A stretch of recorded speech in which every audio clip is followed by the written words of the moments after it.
آپ اس پتے پر جا کر قربان سے ملیں، کسی دن موقع دیکھ کر ہم دونوں کی موبائل پر بات کرا دیں گے۔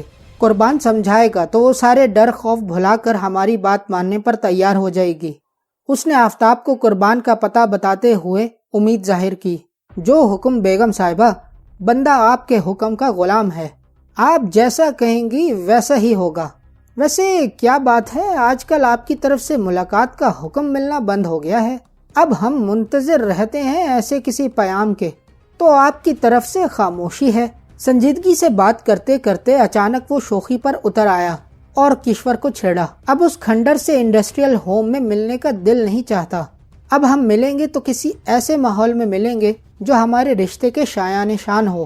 جب سے میرے نام کے ساتھ آپ کا نام جڑا ہے، اپنا آپ اتنا معتبر لگتا ہے کہ کسی عام سی جگہ پر آپ سے ملنے کے لیے آنے پر دل راضی نہیں ہوتا۔ اس نے شرمیلے لہجے میں جواب دیا، بہت خوب، یعنی اب ملنے کے لیے بہت لمبا انتظار کرنا ہوگا۔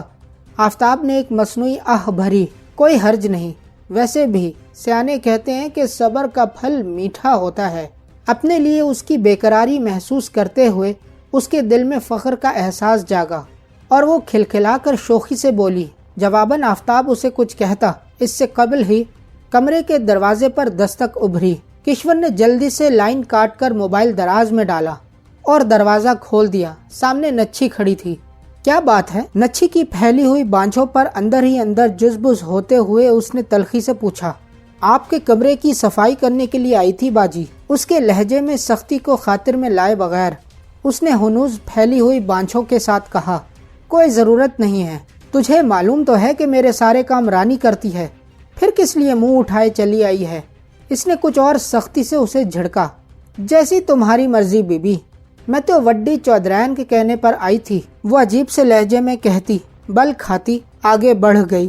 کشور دروازے میں کھڑی پرسوچ انداز میں اسے جاتے ہوئے دیکھتی رہی۔ کبھی کبھی اسے لگتا تھا کہ بڑی چودرین اس کے ساتھ چوہے بلی کا کھیل کھیل رہی ہیں۔ وہ کھل کر تو کبھی کچھ کہتی نہیں ہیں، لیکن بہانے بہانے سے جتاتی ضرور تھیں کہ وہ اس کی نگرانی کی طرف سے غافل نہیں ہیں۔ دل ہی دل میں خود کو مزید محتاط رہنے کی تلقین کرتے ہوئے کشور نچھی کے نظروں سے غائب ہونے پر پلٹ کر اپنے بیڈ پر واپس آ کر لیٹ گئی اور سرہانے رکھی ایک کتاب اٹھا کر پڑھنے لگی۔ لیکن یہ پریشانی ایسی نہ تھی کہ کتاب سے خود کو بہلا کر نظر انداز کی جا سکتی۔ کہانی تو چلتی ہی رہے گی، لیکن یہ بتائیے کہ کیا آپ نے ہمارے چینل کو سبسکرائب کر لیا ہے؟ اگر آپ نے ہمارے چینل کو ابھی تک سبسکرائب نہیں کیا تو ہمارے چینل کو سبسکرائب کر کے گھنٹی کے نشان کو دبا دیں تاکہ آپ کو تمام ویڈیو اپڈیٹس ملتی رہے۔ تو چلیے چلتے ہیں کہانی کی طرف۔ ڈاکٹر ماریا کے متعلق آپ کی مطلوبہ معلومات حاصل ہو گئی ہیں سر۔ آپ نے جو ایڈریس نوٹ کروایا تھا وہ لاہور کے اسی گھر میں رہتی تھی۔ محلے والوں کے مطابق وہ اور ان کی والدہ تقریباً 3 سال سے اس گھر میں رہ رہی تھیں۔ محلے والوں سے ان کا زیادہ ملنا جلنا نہیں، البتہ ماریا کی ماں آتے جاتے آس پڑوس والوں سے بات کر لیا کرتی تھی۔ مجموعی طور پر محلے والوں کے مطابق دونوں ماں بیٹی شریف اور بے ضرر خواتین ہیں۔ ڈاکٹر ماریا کے پیر آباد آنے کے بارے میں اس کی ماں نے 1-2 محلے والوں کو بتایا تھا اور یہ ارادہ ظاہر کیا تھا کہ چند دن بعد وہ خود بھی بیٹی کے پاس چلی جائے گی۔ جب ماریا کی ماں نظر نہیں آئی تو ان لوگوں نے یہی خیال کیا کہ وہ پیر آباد چلی گئی ہے۔ جن لوگوں کے ذمے میں نے معلومات حاصل کرنے کا کام لگایا تھا انہوں نے ڈاکٹر ماریا کے گھر کا جائزہ لیا ہے۔ گھر کا کافی سامان بندھا پڑا ہے جن سے اندازہ لگایا گیا ہے کہ مکین کہیں جانے کی تیاری کر رہے تھے۔ ڈاکٹر ماریا جس ہسپتال میں جاب کرتی تھی وہاں سے بھی یہی اطلاع ملی ہے کہ وہ بہت ایمرجنسی میں جاب چھوڑ کر گئی تھی، یہاں تک کہ انہوں نے ہسپتال سے اپنے واجبات بھی وصول نہیں کیے تھے۔ عبد المنان نے جو رپورٹ پیش کی وہ ڈاکٹر ماریا کی اپنے بارے میں مہیا کی گئی معلومات کی تصدیق کر رہی تھی۔ اس نے گہرا سانس لیتے ہوئے کرسی سے پشت لگائی اور بولا، تھینک یو عبد المنان، مجھے یقین تھا کہ تم یہ کام بہت ذمہ داری سے انجام دو گے، اسی لیے میں نے یہ کام تمہارے سپرد کیا تھا۔ مجھے آپ کے اس اعتماد پر خوشی ہے سر، اللہ نے چاہا تو آئندہ بھی میں آپ کے اعتماد پر پورا اتروں گا، اس نے مؤدبانہ انداز میں جواب دیا۔ پھر ذرا توقف کے بعد بولا، کیا بات ہے سر، آپ مجھے کچھ پریشان لگ رہے ہیں، کیا آپ کو ڈاکٹر ماریا پر کسی قسم کا کوئی شک ہے؟ نہیں، اصل میں نے ان کی والدہ کے بارے میں معلومات حاصل کرنا چاہا تھا۔ ڈاکٹر ماریا کے مطابق انہیں کسی نے حبس بے میں رکھا ہوا ہے اور اس بنیاد پر انہیں بلیک میل کر رہا ہے۔ میں چاہتا تھا کہ ان کی کسی طرح کی مدد کرنے سے پہلے تصدیق کروا لوں۔ جب ہی کوئی اسٹیپ لوں گا۔ تصویروں والا معاملہ اتنا نازک تھا کہ وہ فی الحال اسے عبد المنان سے بھی شیئر کرنے کی ہمت نہیں کر سکتا تھا، اس لیے صرف اتنی سی بات بتا کر ہی اسے مطمئن کرنے کی کوشش کی۔ اوہ آئی سی، عبد المنان نے ہونٹ سکیڑے اور پھر پوچھنے لگا، کیا ڈاکٹر ماریا نے کسی پر شک ظاہر کیا ہے؟ بہت صاف لفظوں میں تو نہیں، لیکن مجھے ان کی باتوں سے لگا تھا کہ چودھری افتخار کی طرف سے ان کو پریشان کیا جا رہا ہے۔ اس نے ایک بار پھر گریز کی راہ اپناتے ہوئے مختصر جواب دیا۔ پھر آپ نے کیا سوچا ہے سر؟ اس سلسلے میں ہمارا کیا لاہے عمل ہونا چاہیے؟ عبد المنان فوراً مستعد نظر آنے لگا۔ فی الحال ہم خاموش رہیں گے۔ اگر ڈاکٹر ماریا کی والدہ خود ہی 2-3 دنوں میں واپس آ جاتی ہیں تو ٹھیک ہے، ورنہ پھر کوئی کارروائی کریں گے۔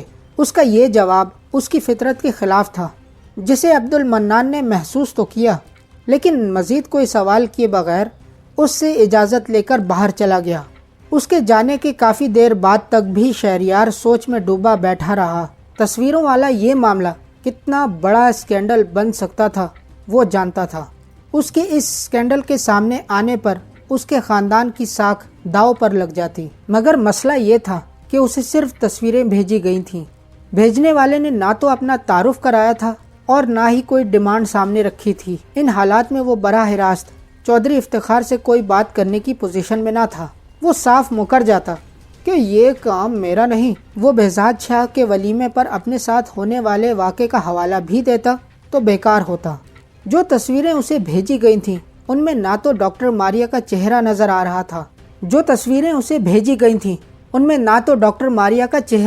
رہا تھا، نہ ہی کوئی اور ایسی شے دکھائی دے رہی تھی جس سے ثابت کیا جا سکتا کہ تصویریں حویلی کے اندر کھینچی گئی ہیں۔ وہ عجیب مشکل میں پڑ گیا تھا۔ ہر لمحہ اسے یہی فکر رہتی تھی کہ جانے ان تصویروں کی بنیاد پر کون سا مطالبہ کر دیا جائے۔ فی الحال تو وہ ایسی صورتحال میں پھنس گیا تھا کہ انکار نہیں کر سکتا تھا، اور اقرار کرنے کا مطلب دشمن کے سامنے پسپائی اختیار کرنا تھا۔ ڈاکٹر ماریا آپ سے بات کرنا چاہتی ہیں سر۔ ٹیلی فون کی گھنٹی پر اس نے چونک کر ریسیور اٹھایا۔ دوسری طرف سے اسے اطلاع دی گئی۔ ٹھیک ہے، بات کروائیں۔ ڈاکٹر ماریا کا نام سن کر اس نے اجازت دی۔ ہیلو اے سی صاحب، کیسے مزاج ہیں آپ کے؟ رابطہ ملنے پر دوسری طرف سے ڈاکٹر ماریا نے اس سے پوچھا، پھر اس کی طرف سے کوئی جواب دینے سے قبل ہی بولی، ظاہر ہے آپ پریشان ہوں گے۔ میں نے آپ کی پریشانی کا سوچ کر ہی فون کیا ہے۔ تھینک یو سو مچ۔ وہ فی الحال یہی کہہ سکتا تھا، ورنہ ڈاکٹر ماریا کے فون کرنے یا نہ کرنے سے اسے کیا فرق پڑتا تھا۔ اپنی مجبوری بتا کر وہ کسی بھی قسم کے تعاون سے پہلے ہی انکار کر چکی تھی۔ تھینک یو تو جب کہیے گا، جب میں آپ کو اپنے پاس موجود ایک زبردست خبر دوں گی۔ کیسی خبر؟ اس کے لہجے میں جوش کو محسوس کر کے وہ اپنی سیٹ پر بالکل سیدھا بیٹھتے ہوئے پوچھنے لگا، آپ کا فون تو محفوظ ہے نا؟ یہ نہ ہو کہ آپریٹر یا کوئی اور ہماری گفتگو سن لے۔ اس نے خبر سنانے کے بجائے محتاط لہجے میں پوچھا، اچھا اگر ایسی بات ہے تو آپ میرے موبائل پر فون کر لیں۔ اس نے اپنا موبائل نمبر نوٹ کروایا۔ ٹھیک ہے، میں ابھی کال کرتی ہوں، اس نے کہا اور فوراً رابطہ منقطع کر دیا۔ چند سیکنڈ ہی گزرے ہوں گے کہ اس کا موبائل کال آنے کی نشاندہی کرنے لگا۔ اس نے جھپٹ کر کال ریسیو کی۔ آپ کی خاطر میں نے ایک اہم کام تو کر ڈالا ہے، لیکن ڈر رہی تھی کہ کہیں کسی اور کو اس بات کا علم ہو گیا تو میں کہیں کسی مشکل میں نہ پڑ جاؤں، اس لیے احتیاط ضروری سمجھی۔ دوسری طرف وہی تھی اور اس کی ہیلو سننے کے بعد وضاحت پیش کر رہی تھی، میں سمجھتا ہوں، آپ پلیز مجھے وہ بات بتائیں جس کے لیے آپ نے کال کی ہے۔ میرا موبائل بالکل محفوظ ہے، آپ اس بات کا اطمینان رکھیں کہ آپ جو کچھ کہیں گی وہ صرف میرے علاوہ کسی اور کے علم میں نہیں آئے گا۔ اپنے ہیجان پر قابو رکھتے ہوئے اس نے ڈاکٹر ماریا کو تسلی دی، مجھے اس جگہ کے بارے میں معلوم ہو گیا ہے جہاں چودھری نے آپ کی تصویریں اور نیگیٹیوز چھپا کر رکھے ہوئے ہیں۔ چودھری کی ڈیرے پر موجود تہخانے کے ایک کمرے میں خفیہ تجوری ہے۔ اس تجوری میں وہ اپنے خاص کاغذات اور دوسری بیش قیمت اشیاء رکھتا ہے۔ آپ کی تصویریں بھی اسی تجوری میں رکھی گئی ہیں۔ آپ کو یہ بات کیسے معلوم ہوئی؟ ڈاکٹر ماریا کی پرجوش لہجے میں فراہم کردہ معلومات کو سن کر اس نے حیرت سے پوچھا۔ کل رات میں چودھری کے ڈیرے پر اس کے ساتھ ہی موجود تھی، شراب کے نشے میں چور۔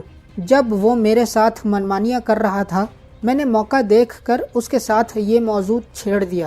میں نے کہا، چودھری صاحب، آپ نے جو AC شہریار کو تصویریں بھیجی ہیں، ان کو دیکھ کر تو اس کا سارا شک آپ پر ہی جائے گا۔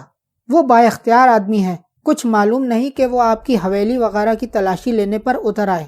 جواب میں وہ بولا، اول تو ایسا ممکن ہی نہیں، پھر بھی اگر کسی طرح یہ ممکن ہو جاتا ہے تو AC کے ہاتھ کچھ نہیں آئے گا۔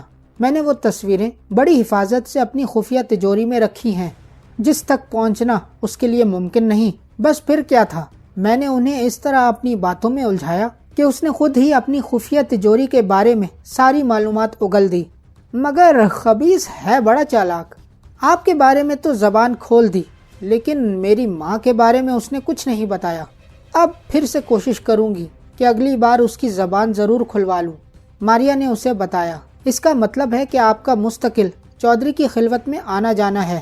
ظاہر ہے سر، میں مجبور ہوں، میری کمزوریاں اس کے ہاتھ میں ہیں اور اس لیے مجھے اس کا مطالبہ بھی ماننا پڑا ہے، اور آئندہ بھی اس وقت تک ماننا پڑے گا جب تک کہ خود کو ان کمزوریوں سے چھٹکارا نہ دلوا لوں۔ میں کوشش کروں گا کہ آپ کی اس سلسلے میں کچھ مدد کر سکوں۔ بہت شکریہ۔ فی الحال تو آپ خود کو بچانے کی کوئی ترکیب کریں۔ مجھے جو کچھ معلوم ہوا ہے اس کے مطابق پیر آباد میں جو عنقریب سالانہ میلہ لگنے والا ہے، اس کے حوالے سے آپ کو بلیک میل کیا جا سکتا ہے۔ چودھری کا پروگرام ہے کہ میلے سے پہلے آپ کو پیغام بھیجا جائے گا کہ آپ اس کے راستے سے ہٹ جائیں۔ مزاحمت نہ کرنے کی صورت میں آپ کی تصویریں بھی منظر پر نہیں آئیں گی اور آپ کو انعام و اکرام سے بھی نوازا جائے گا۔ اگر آپ انکار کرتے ہیں تو اپنی تصویریں دوسرے تماشوں کے ساتھ دیکھنے کے لیے تیار رہیے گا۔ ویسے بھی اس بار بہت بڑے پیمانے پر میلے کا انعقاد کیا جا رہا ہے۔ کئی سیاسی اور سماجی شخصیات مدعو کی جائیں گی۔ میڈیا کوریج تو لازمی ہے، سمجھیں کہ آپ بری طرح پھنس کر رہ جائیں گے، اس لیے بہتر ہے کہ جو کچھ کرنا ہے وہ ابھی کر گزریں، بعد میں آپ کے پاس بچاؤ کی کوئی صورت موجود نہیں ہوگی۔ وہ بہت خلوص سے مشورہ دے رہی تھی۔ اس کی باتیں سن کر شہریار کے رگ و پے میں سنسناہٹ دوڑنے لگی۔ اس بار چودھری نے اس پر بہت کاری وار کیا تھا۔ سب کچھ اگر اسی ترتیب سے پیش آ جاتا جس طرح ڈاکٹر ماریا کے مطابق چودھری نے پلان کر رکھا تھا، تو وہ بہت بری طرح پھنس جاتا۔ چودھری کے سامنے ہتھیار ڈال دینے اور اپنے خاندان کے ناموس کو داؤ پر لگا دینے کے سوا اس کے پاس کوئی راستہ نہ تھا، اور ان دونوں آپشنز میں سے کسی ایک کا انتخاب کرنا بھی اس کے لیے ناقابل قبول تھا۔ اس وقت ڈاکٹر ماریا کی صورت میں ایک طرح سے اس کی غیبی امداد ہوئی تھی۔ وہ چودھری کے پھیلائے ہوئے جال میں خود کو پھنسانے سے بچنے کے لیے ہاتھ پاؤں مار سکتا تھا۔ آپ مجھ سے جتنا کوآپریٹ کر رہی ہیں اس کے لیے بہت بہت شکریہ ڈاکٹر ماریا۔ پلیز آپ مجھے چودھری کی خفیہ تجوری کے بارے میں تفصیلات بتائیں، اس نے بے حد ممنونیت سے کہتے ہوئے درخواست کی۔ جواب میں ڈاکٹر ماریا اسے مطلوبہ معلومات فراہم کرنے لگیں۔ کہانی میں آگے بڑھنے سے پہلے اس ویڈیو کو لائک کیجیے، اپنے دوستوں کے ساتھ شیئر کیجیے تاکہ ہماری حوصلہ افزائی ہو سکے۔ تو چلتے ہیں کہانی کی طرف۔ کرسی پر بیٹھی ادھیڑ عمر عورت کی نظریں وال کلاک پر جمی ہوئی تھیں۔ 3 بجنے میں 5 منٹ باقی تھے۔ اسے صرف 5 منٹ ہی انتظار میں گزارنے تھے۔ 5 منٹ بعد اس کی معاون لڑکیاں وہاں پہنچ جاتی۔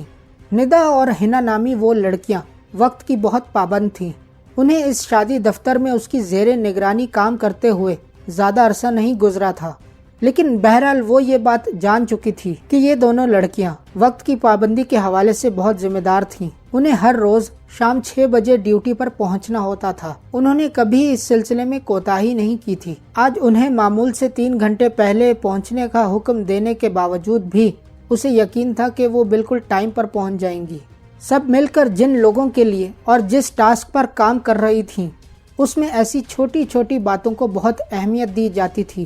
ذرا سی کوتاہی اور غفلت کا انجام ناکامی اور تذلیل کے ساتھ ساتھ بسا اوقات موت بھی ہو سکتا تھا، اس لیے وہ سب بہت احتیاط سے کام لیتے تھے۔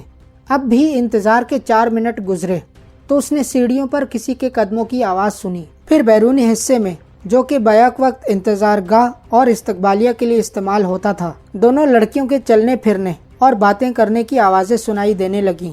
1 منٹ کا مختصر دورانیہ جیسے ہی گزرا، اور گھڑی نے 3 بجنے کا اعلان کیا۔ اس کے آفس کے دروازے پر دستک کی آواز ابھری۔ یس کم ان، اس نے پروکار انداز میں اجازت دی۔ فوراً ہی دروازہ کھلا اور 2 نوجوان لڑکیاں اندر داخل ہوئیں۔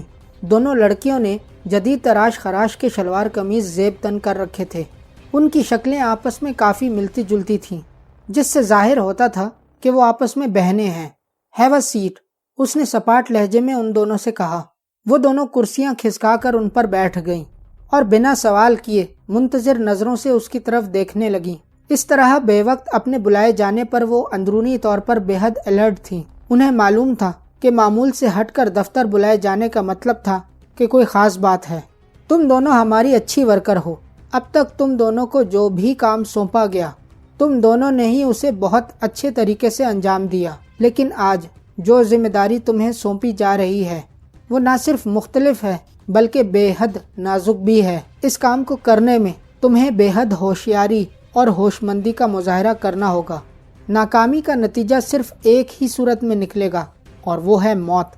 اس نے اپنے سپاٹ اور سرد لہجے میں گفتگو کے لیے تمہید باندھی۔ ہم ہر ممکن طریقے سے اپنے کام کو پرفیکشن کے ساتھ انجام دینے کی کوشش کریں گی۔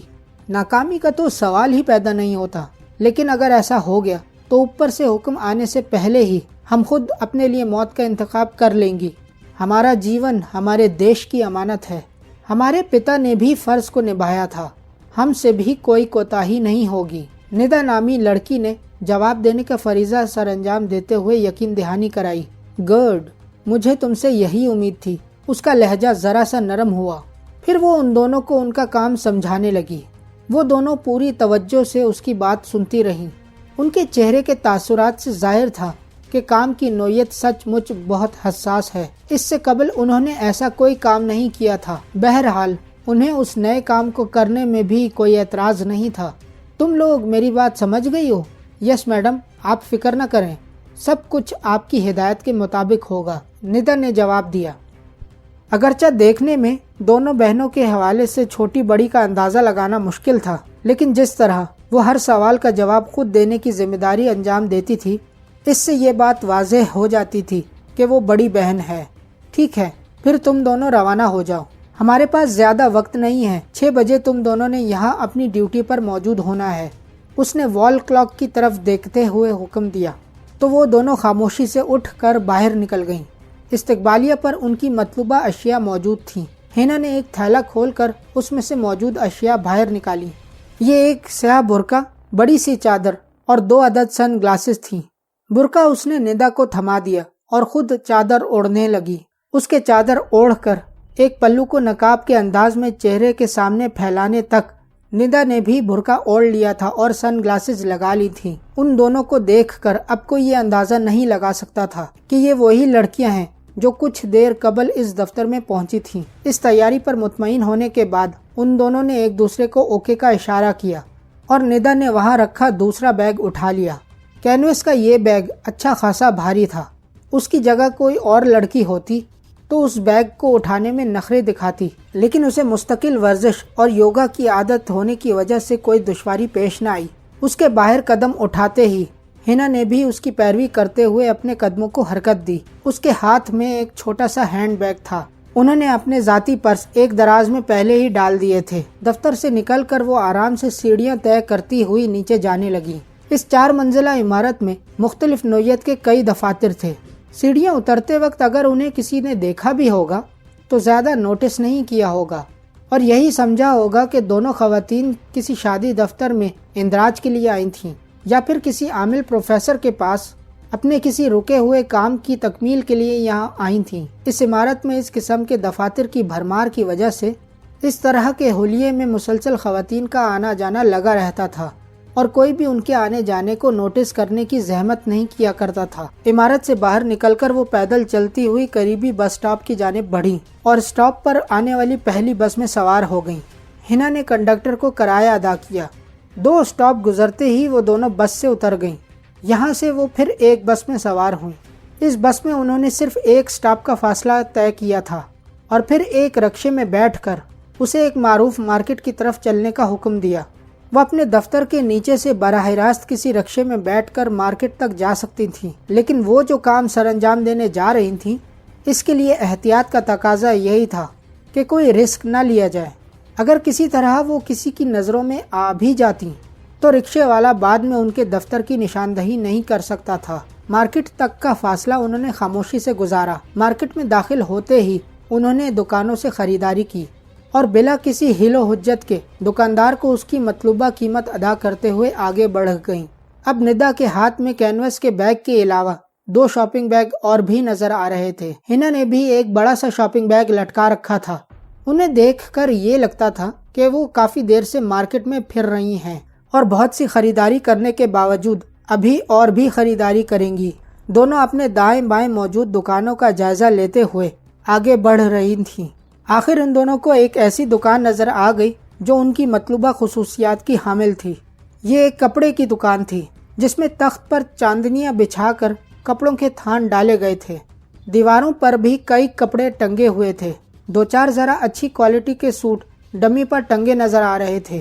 دونوں بہنیں اس دکان میں داخل ہو گئیں۔ دکان کافی تنگ تھی۔ تخت اور گاہکوں کے بیٹھنے کے لیے بچھائی جانے والی بینچوں کے درمیان فاصلہ اتنا کم تھا کہ گاہک جب بینچ پر بیٹھتے تو ان کے گھٹنے تقریباً تخت سے ٹکرانے لگتے۔ وہ دونوں دکان میں موجود 3 خواتین کے درمیان سے راستہ بناتی ہوئی بمشکل اندر داخل ہوئیں اور بینچ پر بیٹھ گئیں۔ بینچ پر بیٹھتے ہوئے انہوں نے اپنے ہاتھوں میں موجود تھیلے نیچے زمین پر اپنے قدموں کے قریب رکھ دیے۔ ان تھیلوں میں وہ کینوس کا بھاری بیگ بھی شامل تھا۔ جی باجی، کیا دکھاؤں آپ کو؟ لان کے بڑے اچھے پرنٹ آئے ہوئے ہیں میرے پاس۔ ایک سیلز مین فوراً ان کی طرف متوجہ ہوا۔ اچھا تو پھر دکھاؤ، ہنا نے اسے جواب دیا۔ وہ تھان کھول کھول کر ان کے سامنے پھیلانے لگا، ساتھ ہی سیلز مینوں والی مخصوص چرب زبانی کا مظاہرہ بھی کر رہا تھا۔ یہ سوٹ دیکھیں باجی، بالکل نیا پرنٹ آیا ہے اور یہ والا کلر تو آج کل بہت ہی ان ہے۔ وہ ہر تھان کھولتے ہوئے تقریباً اسی طرح کے جملے ادا کر رہا تھا۔ اور بھی دکھاؤ۔ اس کے 5-6 تھان کھولنے کے بعد ندا نے فرمائش کی۔ دکان پر موجود دوسری گاہک خواتین اپنے لیے کپڑوں کا انتخاب کر چکی تھیں اور اب ان کی سیلز مین سے قیمت پر بحث چل رہی تھی۔ باجی، آپ بہت کم قیمت لگا رہی ہیں، اتنی تو ہماری خرید بھی نہیں ہے۔ آپ کے لیے میں ایسا کرتا ہوں کہ 50 روپے کم کروا دیتا ہوں۔ دیکھیں، اب مزید بحث نہ کیجیے گا۔ ان کو کپڑے دکھاتے ہوئے سیلز مین نے اپنے ساتھی کی مدد کرتے ہوئے ان کے درمیان ہونے والی بحث میں دخل دیا۔ اسی وقت ندا نے اپنے قریب رکھے ہوئے کینوس بیگ کو چپکے سے تخت کے نیچے دھکیل دیا۔ یہ والے پرنٹ کا ایک ہی سوٹ نکال دیں اور دوسرا فیروزی والا دے دیں۔ ہنا، جس نے ندا کی کارروائی دیکھ لی تھی، کام مکمل ہوتے دیکھ کر سیلز مین سے بولی، اب مزید یہاں رکنا وقت ضائع کرنا تھا۔ سیلز مین نے فوراً اس کی بات پر عمل کیا، البتہ اس کی زبان ان دونوں خواتین کو مسلسل کنونس کرنے کی کوشش کر رہی تھی۔ ان دونوں نے بغیر کسی بحث و مباحثے کے اپنے خریدے ہوئے سوٹوں کی قیمت ادا کی اور ان کے ساتھ ساتھ دوسرا خریدا ہوا سامان بھی اپنے پیروں کے پاس سے اٹھا کر دکان سے باہر نکل گئیں۔ اس سامان میں وہ کینوس بیگ شامل نہیں تھا۔ کپڑوں کی دکان سے نکلنے کے بعد انہوں نے کسی اور دکان کا رخ نہیں کیا اور مارکیٹ سے نکلتی چلی گئیں۔ یہاں سے انہوں نے اپنے پہلے والے طریقے پر ہی عمل کرتے ہوئے واپس دفتر کا رخ کیا، لیکن بس سے اترنے کے بعد وہ دونوں اکٹھی عمارت میں داخل نہیں ہوئیں۔ 1.5-2 گھنٹے بعد وہ دوبارہ دکھائی دینے پر کسی کی نظروں میں آ سکتی تھیں، چنانچہ 5 منٹ کا وقفہ دے کر اندر گئیں۔ دفتر پہنچ کر انہوں نے گھڑی میں وقت دیکھا، ابھی 6 نہیں بجے تھے۔ برقع اور چادر سے نجات حاصل کر کے واپس پہلے والے حلیے میں آنے کے لیے یہ مہلت کافی تھی۔ انہوں نے پھرتی سے یہ کام انجام دیا اور خریدی ہوئی اشیاء اور برقعے وغیرہ کو ایک الماری میں رکھنے کے بعد وہ استقبالیہ پر یوں تر و تازہ کھڑی تھیں جیسے ابھی ابھی دفتر میں آئی ہوں۔ ٹھیک 6 بجے ان کے پاس والے کمرے کا دروازہ کھلا۔ ان کی باس نے باہر آنے کے بجائے صرف دروازے سے ہی جھانک کر ان کی طرف دیکھا۔ ندا نے انگلیوں سے وکٹری کا نشان بناتے ہوئے اس کی طرف دیکھا۔ جواباً اس نے مطمئن سے انداز میں اپنا سر ہلایا اور واپس پلٹ گئی۔ ہنا اور ندا، جو در حقیقت ارملا اور گیتا تھیں، اس کی بہت کارآمد ماتحت تھیں۔ اسے ان سے اسی کارکردگی کی امید تھی۔ اگر وہ کامیاب نہ ہوتی اور پھنس جاتی تو کبھی لوٹ کر واپس دفتر نہ آتی۔ پھنسنے کی صورت میں وہ اپنے دیے ہوئے وچن کے مطابق وہ زہریلا کیپسول نگل لیتی جو ہمہ وقت ان کے پاس موجود رہتا تھا۔ وہ کوئی عام لڑکیاں نہیں تھیں جو موت کو گلے لگاتے ہوئے ہچکچاتی۔ ضرورت پڑنے پر انہیں جان دینا اور جان لینا اچھی طرح سکھایا گیا تھا۔ وہ را کے مایاناز ایجنٹ راجیش شرما کی بیٹیاں تھیں۔ راجیش شرما نے اپنی ساری زندگی پاکستان میں ہی گزاری تھی۔ وہ ایک ایسے گھرانے میں پیدا ہوا تھا جو کٹر برہمن تھا۔ اس کے ماتا پتا پاکستان سے ہجرت کر کے بھارت تو نہیں گئے، لیکن انہوں نے تقسیم کے فیصلے کو قطعی غلط قرار دیتے ہوئے ساری ذمہ داری مسلمانوں کے سر ڈال دی۔ انتہا پسند والدین کے زیر سایہ پلنے والا راجیش انہی کی سوچ کا حامل تھا۔ چنانچہ پاکستان میں اپنے لیے خدمت انجام دینے والوں کے متلاشی رہنے والوں کی نظر انتخاب اس پر ٹھہری۔ وہ ان کے لیے کام کرنے پر بخوشی راضی ہو گیا، لیکن اس کی زندگی نے زیادہ وفا نہ کی۔ اس کے مرنے کے بعد اس کے آقاؤں نے اس کی بیوی سنیتا سے رابطہ کیا۔ ان کے مشورے پر سنیتا نے اپنی دونوں بیٹیوں سمیت دکھاوے کا اسلام قبول کر لیا۔ اب وہ بچیاں جوان ہو چکی تھیں۔ لوگ انہیں ندا اور حنا کہہ کر پکارتے تھے، لیکن ان کی تربیت جن خطوط پر ہوئی تھی اس کی وجہ سے وہ اب بھی اندرونی طور پر ارملا اور گیتا ہی تھیں، بھارت ماتا کی وہ قابل فخر بیٹیاں جن کے لیے جان دینا اور لینا ایک کھیل تھا۔ شادی دفتر کی آڑ میں انہوں نے اپنے قدم خوب جما رکھے تھے۔ دفتر کی انچارج اور ان کی باس ان کی صلاحیتوں کو استعمال کرنا خوب جانتی تھی۔ ان کی کارکردگی کے طفیل اس نے بڑے بڑے افسروں سے بہت راز اگلوائے تھے اور اب اپنے موبائل فون پر مختلف ریڈیو اسٹیشن ٹیون کر رہی تھیں۔ آخر ایک اسٹیشن سے نشر ہونے والی نیوز نے اس کے کانوں تک اس کی مطلوبہ خبر پہنچا دی۔ شہر کی معروف مارکیٹ میں کپڑے کی دکان پر ہونے والا بم دھماکہ کافی ہلاکت خیز ثابت ہوا تھا۔ دکان پر ہونے والے دھماکے نے اس دکان سمیت آس پاس کی بہت ساری دکانوں کو اپنی لپیٹ میں لے لیا تھا۔ رش کا وقت ہونے کی وجہ سے تمام دکانوں پر ہی اچھا خاصا رش موجود تھا، چنانچہ بڑی تعداد میں ہلاکتوں کے ساتھ ساتھ کافی لوگ بھی زخمی ہوئے تھے۔ وزیر اعظم نے کہا ہے کہ اس طرح کی پرتشدد کارروائیاں کرنے والوں کے خلاف سخت کارروائی کی جائے گی اور کسی کو عوام کی جان و مال سے کھیلنے کی اجازت نہیں دی جائے گی۔ نیوز ریڈر خبریں پڑھتے ہوئے وہی بیان دہرا رہی تھی جو اس سے قبل بھی ایسے مواقع پر دیا جا چکا تھا۔ ہمیں کسی کی اجازت کی ضرورت بھی نہیں، وہ مسکراتے لبوں کے ساتھ بڑبڑائی۔ اسی وقت دروازے پر دستک کی آواز ابھری۔ یس کم ان، اس نے تیزی سے اپنے چہرے کے تاثرات بدلتے ہوئے اجازت دی۔ ندا کی مائیت میں ایک عمر رسیدہ خاتون اندر داخل ہوئیں۔ خاتون شکل اور لباس سے کافی خوشحال لگ رہی تھیں۔ ان کے سامنے والی سیٹ پر بیٹھتے ہوئے جب اس خاتون نے اپنی بیٹی کی تصویریں ان کے سامنے رکھی اور اس کے اور اپنے قوائف بتانا شروع کیے تو اس کے اندازے کی تصدیق ہو گئی۔ وہ ان ماؤں میں سے تھیں جن کی بیٹیاں اپنے آئیڈیل جیون ساتھی کے انتظار میں عمر کا قیمتی حصہ گزار دیتی ہیں اور بعد میں مائیں ان کی تصویریں پرس میں ڈالے ان کے لیے کسی مناسب بر کی تلاش میں شادی دفتروں کی خاک چھانتی پھرتی ہیں۔ خاتون کا مسئلہ نہایت ہمدردی سے سنتے ہوئے اس کے چہرے پر اتنی نرمی تھی کہ کوئی اندازہ ہی نہیں لگا سکتا تھا کہ ابھی یہ عورت تھوڑی دیر پہلے کسی بم بلاسٹ کی خبر سن کر بڑی سفاکی سے مسکراتے ہوئے